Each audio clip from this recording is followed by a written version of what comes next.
आदमी ने मेज पर लुढ़कते सेम को देखा और तुरंत समझ लिया कि जिस समुद्री चौकी पर वे तैनात थे वह अब तूफानों की मार से झुक गई थी। अगर समय पर पीछे नहीं हटे तो चौकी जल्द ही ढह जाएगी और वे भी नहीं बच पाएंगे। इससे भी भयानक यह था कि 4 लोगों की टीम इस चौकी पर 2 साल से अधिक समय से थी और उनका भोजन और पानी लगभग खत्म हो चुका था।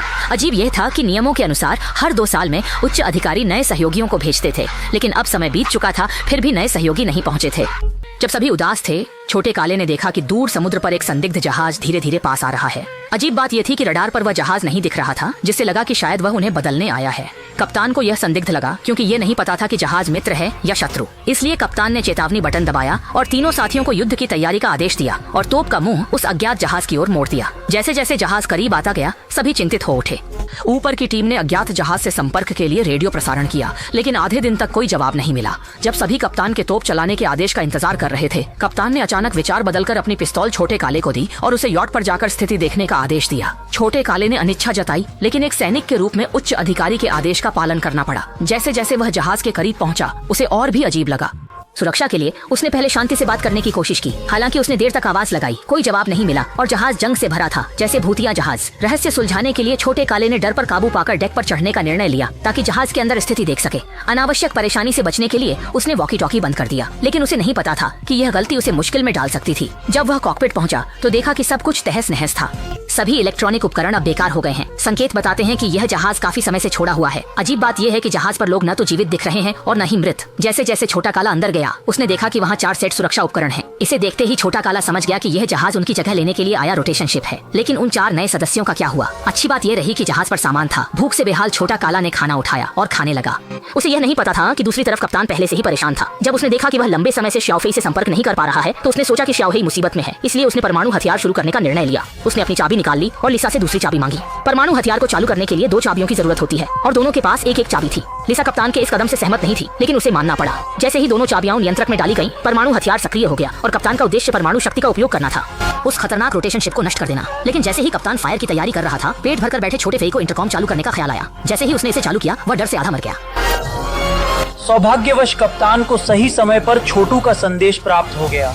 काले की प्रतिक्रिया से त्रासदी टल गई। फिर कप्तान ने छोटे काले को आदेश दिया कि वह रोटेशन जहाज को वापस खींच लाए। जब छोटे काले को पता चला कि कप्तान ने लगभग उसे मार ही दिया था, तो वह चुपके से कप्तान को याद करने से खुद को रोक नहीं सका।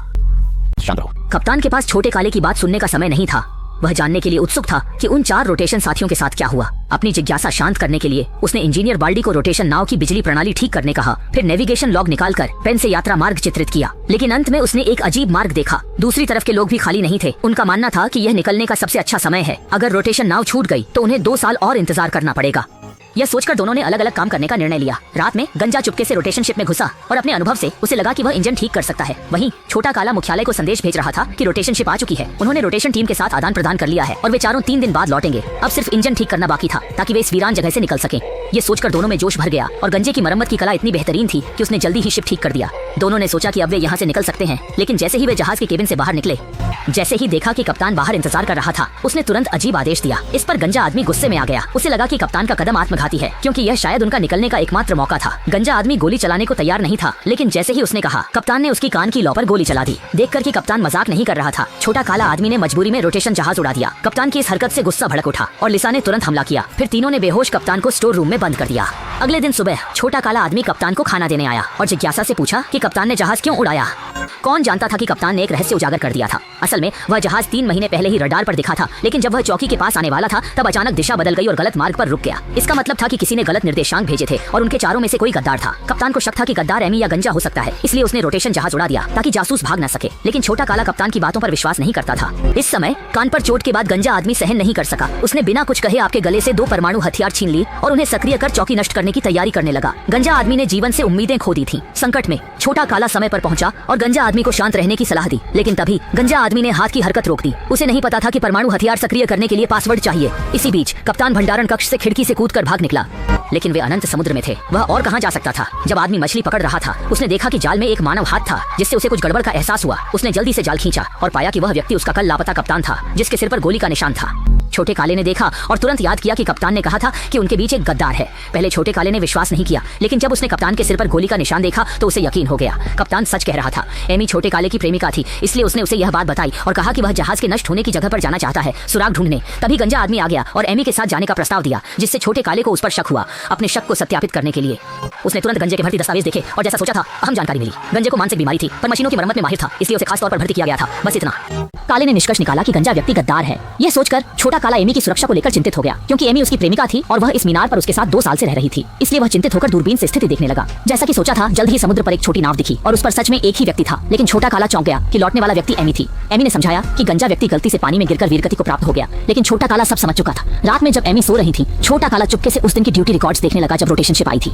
जैसा सोचा था, उस रात ड्यूटी पर एमी थी। अगली सुबह एमी ने देखा कि छोटा काला गायब था, जिससे वह डर गई और वॉकी टॉकी से उसे बुलाने की कोशिश की, लेकिन कोई जवाब नहीं मिला। तब एमी को एहसास हुआ कि कुछ गलत हो गया है और वह घबराकर कॉकपिट की ओर दौड़ी। हालांकि उसने वहां छोटे काले को पा लिया, लेकिन अब बहुत देर हो चुकी थी, क्योंकि छोटे काले ने पहले ही टॉवर के आत्मविनाश उपकरण को चालू कर दिया था। स्थिति छिपाना अब असंभव था, इसलिए एमी को अपनी पहचान माननी पड़ी। असल में एमी दूसरे देश द्वारा भेजी गई जासूस थी और उसी रात जब रोटेशन शिप आई, उसने चुपचाप टॉवर के लोकेशन डिवाइस को हटा दिया और रोटेशन शिप को गलत दिशा में ले गई।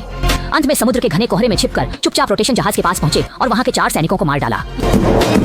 और उसने ऐसा इसलिए किया ताकि चौकी में रहकर कप्तान से परमाणु हथियार की चाबी हासिल कर सके और अपने संगठन का कार्य पूरा कर सके। लेकिन यह योजना छोटी काली ने पकड़ ली। 2 साल साथ में उसने सच में छोटी काली से प्यार किया था, लेकिन वह अपना कार्य नहीं भूल सकती थी। भले ही इस समय एमी ने थोड़ी दया दिखाने की कोशिश की, लेकिन छोटी काली ने उस पर विश्वास नहीं किया और निर्णायक रूप से अंतिम बटन दबा दिया।